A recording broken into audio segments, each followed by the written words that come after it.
कहानी की शुरुआत होती है। हम एक लेडी को देखते हैं जिसका नाम रोज था। वो अपने हस्बैंड के साथ अपनी बेटी को यहाँ वहाँ ढूंढ रही थी। रोज की अडॉप्टेड बेटी जिसको उसने गोद लिया हुआ था उसका नाम शेरोन होता है, जिसके साथ कुछ दिन से अजीब अजीब हादसे हो रहे थे। थोड़ी देर बाद रोज देखती है कि शेरोन वाटरफॉल पानी के झरने में कूदने ही वाली थी। तभी फौरन से रोज ने आकर अपनी बेटी को बचा लिया था। शेरोन बस बार बार यही बोल रही थी, साइलेंट हिल साइलेंट हिल। रोज के हस्बैंड को ये लगता है कि उनकी बेटी को डॉक्टर की जरूरत है, पर रोज ने साइलेंट हिल जाने का फैसला कर लिया था ताकि वो जान सके कि उसकी बेटी बार बार साइलेंट हिल का नाम क्यों ले रही है। ये दरअसल एक टाउन का नाम था जो काफी अरसे से सुनसान था। रोज का हस्बैंड उसे वहाँ पर जाने से बहुत मना करता है, लेकिन रोज नहीं मानती। वो अपनी बेटी को लेकर साइलेंट हिल की तरफ निकल पड़ी थी। उन्हें जाते हुए रात हो गई थी। गाड़ी में फ्यूल भी खत्म हो जाता है तो रोज एक गैस स्टेशन पर रुकती है। वहाँ पर एक लेडी पुलिस ऑफिसर भी आ गई थी। लेडी ऑफिसर शेरोन से बात करने की कोशिश करती है,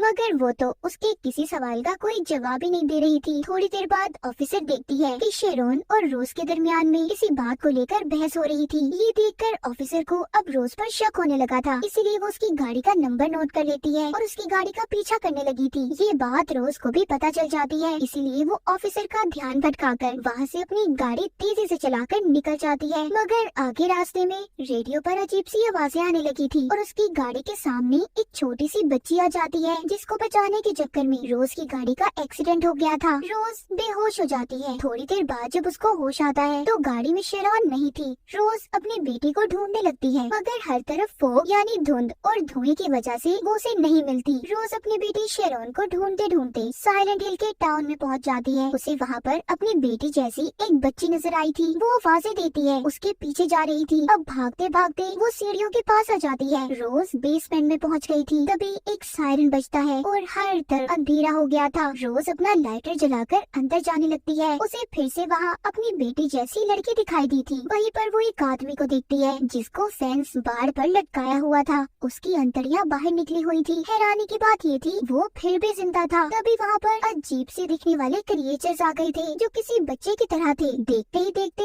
वहाँ पर और भी क्रिएचर्स आ जाते हैं जो रोज को पकड़ने की कोशिश कर रही थी। रोज उनसे बचते बचाते एक कमरे में चली गई थी और गिरकर बेहोश हो जाती है। थोड़ी देर बाद वो सभी क्रिएचर्स जो रोज को पकड़ने आ रहे थे कुछ ही देर में गायब हो जाते हैं। कुछ वक्त के बाद रोज को भी होश आ गया था। वो दोबारा से टाउन में अपनी बेटी को ढूंढने लगती है। तभी उसके सामने गहरी खाई आ गई थी जो बिल्कुल टाउन के दरमियान में थी। जब रोज उस खाई में देख रही थी तो अचानक से उसके पीछे एक औरत आ जाती है। रोज अब उसको अपनी बेटी की तस्वीर दिखाकर उसके बारे में पूछती है जो उसने अपने लॉकेट में डाली हुई थी। अजीब बात ये थी कि वो औरत शेरोन को अपनी बेटी समझ रही थी और रोज से वो तस्वीर लेने की भी कोशिश करती है, लेकिन रोज उस औरत से डर जाती है और जैसे तैसे करके वहाँ से भाग गई थी। दूसरी तरफ हम रोज के हस्बैंड को देखते हैं जो रोज और अपनी बेटी की तस्वीर को लेकर उन्हें ढूंढ रहा था। इधर टाउन में रोज वापस से अपनी गाड़ी के पास आ जाती है जहाँ पर उसे अपनी बेटी शेरोन की ड्राइंग मिली थी जो कि एक स्कूल की थी। तभी वहाँ पर पुलिस ऑफिसर भी आ जाती है जो अब तक रोज का पीछा कर रही थी। अब जब वो शेरोन को रोज के साथ नहीं देखती तो उसे लगता है कि रोज ने अपनी बेटी को मार दिया है या फिर उसके साथ कुछ गलत किया है, इसीलिए पुलिस ऑफिसर ने उसे गिरफ्तार कर लिया था।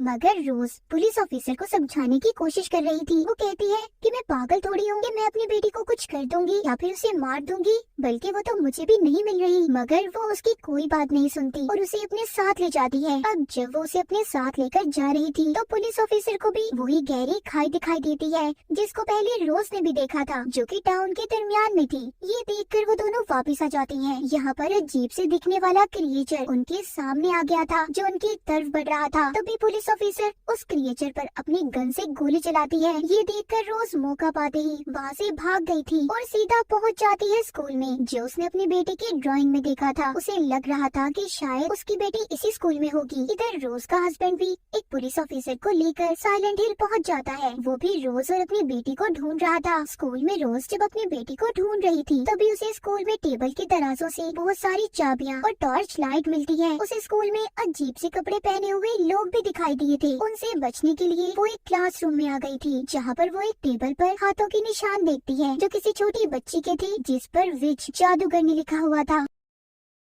यहाँ पर हमें पता चलता है कि टेबल जिस बच्ची का था उसका नाम एलिसा था। वो बच्ची रोज को वहाँ पर नजर आ रही थी। वो उसका पीछा करती बाथरूम में आ जाती है और जब दरवाजा खोलती है तो उधर एक लाश थी जिसको तारों से पकड़कर लटकाया हुआ था। वहीं पर रोज को दीवार पर कुछ लिखा हुआ भी दिखाई देता है, जिसे पढ़कर वो उस लाश के मुंह से एक चिट निकालती है। जब वो बाहर जाने लगती है तो उधर उसे वही अजीब सूट वाले लोग दिखाई दिए थे जिनसे डर कर रोज ने खुद को बाथरूम में ही बंद कर लिया था। अब वो लोग बाथरूम के दरवाजे को भी खोलने की कोशिश करते हैं। यहाँ पर हम देखते हैं कि उन लोगों के पास एक चिड़िया थी जिसको उन्होंने पिंजरे में रखा हुआ था। वो जोर जोर से बोलने लगती है, जिसकी आवाज को सुनकर वो वहाँ से चले गए थे। अब फिर से वहाँ पर एक सायरन बजता है। वो जगह जहाँ पर रोज थी सारी की सारी बदलने लगती है। दीवार पर से पेट उतरने लगे थे। तभी रोज देखती है उधर बाथरूम में जो लाश थी वो भी जिंदा हो गई थी, जिससे डर कर रोज अब बाहर की तरफ भागती है। बाहर आकर वो फिर से वही अजीब से सूट पहने हुए लोग देखती है जिनको वहाँ पर क्रिएचर्स जो बिल्कुल अजीब से कीड़े की तरह थे उन पर हमला कर देते हैं और उन्हें मार देते हैं। ये देखकर रोज बहुत ज्यादा डर जाती है। वो डर की वजह से नीचे गिर गई थी। जिधर वो अपने सामने एक आदमी को देखती है जिसने अपने चेहरे पर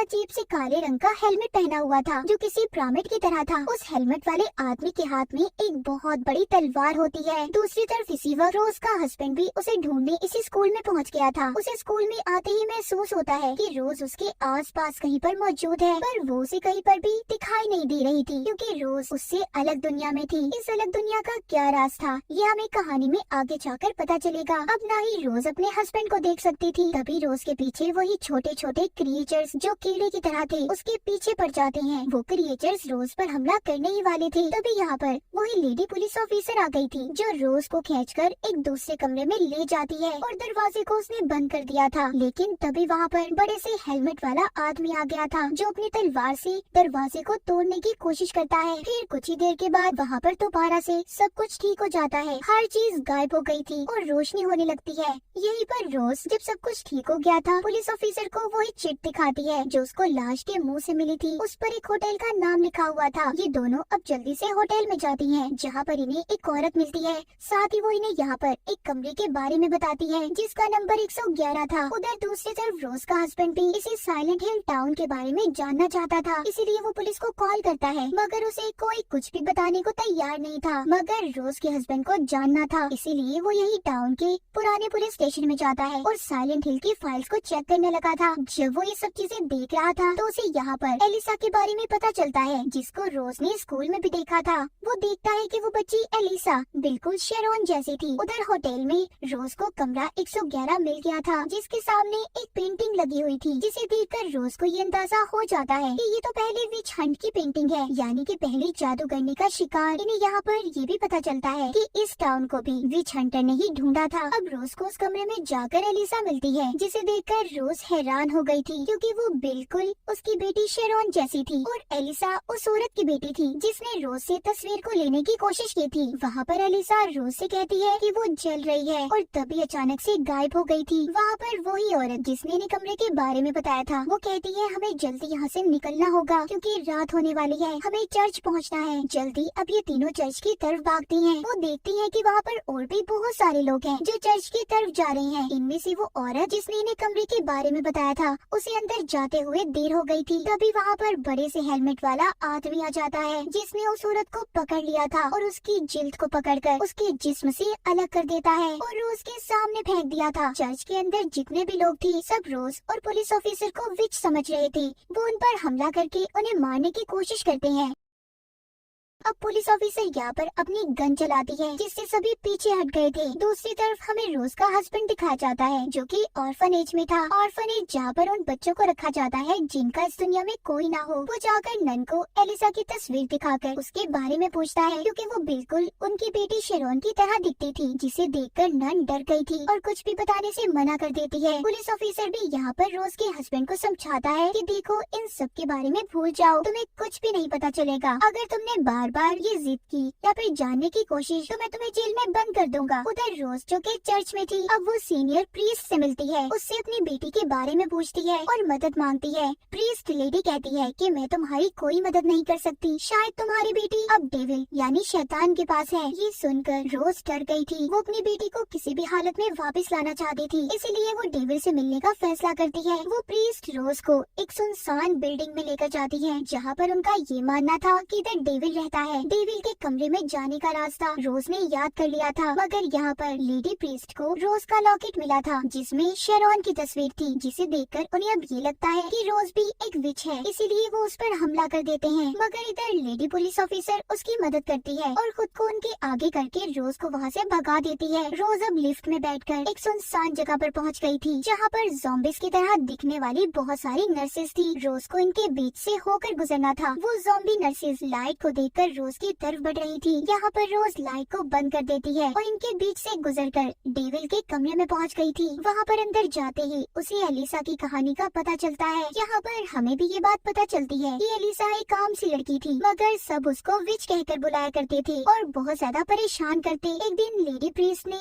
एलिसा की मॉम से कहा कि तुम्हें अपनी बेटी को होटल के कमरे 111 में भेजना होगा, जहाँ पर जाकर तुम्हारी बेटी बिल्कुल ठीक हो जाएगी और फिर कोई उसे विच भी नहीं बुलाएगा। प्रीस्ट के कहने पर एलिसा की मॉम ने उसे भेज दिया, मगर लेडी प्रीस्ट और उसके लोगों ने एलिसा को धोखे से जिंदा जला दिया, क्योंकि इनको लगता था कि एलिसा एक विच है। तभी वहाँ पर पुलिस भी आ गई थी, जिन्होंने एलिसा को बचा तो लिया था, पर वो पूरी तरह से जल चुकी थी। जिसके बाद एलिसा के दिल में सबके लिए बहुत ज्यादा नफरत पैदा हो गई। उसने डेविल से डील कर ली थी, यानी कि एक समझौता। उसने अपनी आत्मा को डेविल के हवाले कर दिया। लेडी प्रीस्ट और उसके लोगों को एक अलग ही दुनिया में फंसा दिया था, जहाँ से अब वो ना तो कभी बाहर जा सकते थे और ना ही मर सकते थे। और इसी दुनिया में रोज भी कैद हो गई थी। अब इस दुनिया में एलिसा रोज को बताती है कि शेरॉन तुम्हारी बेटी मेरी ही अच्छी साइड है, जो मेरे मरने के बाद पैदा हुई, जिसको ऑर्फनेज के बाहर रखकर कोई चला गया। एलिसा बताती है कि अब तुम्हारी बेटी की जान खतरे में है। वो लेडी प्रीस्ट को मिल गई है, जो उसे मेरी तरह ही जलाने चर्च में लेकर गई है, क्योंकि उसे लगता है कि मैं जिंदा हो गई हूँ। तुम्हें अपनी बेटी को बचाना होगा। और अब एलिसा रोज के अंदर चली जाती है,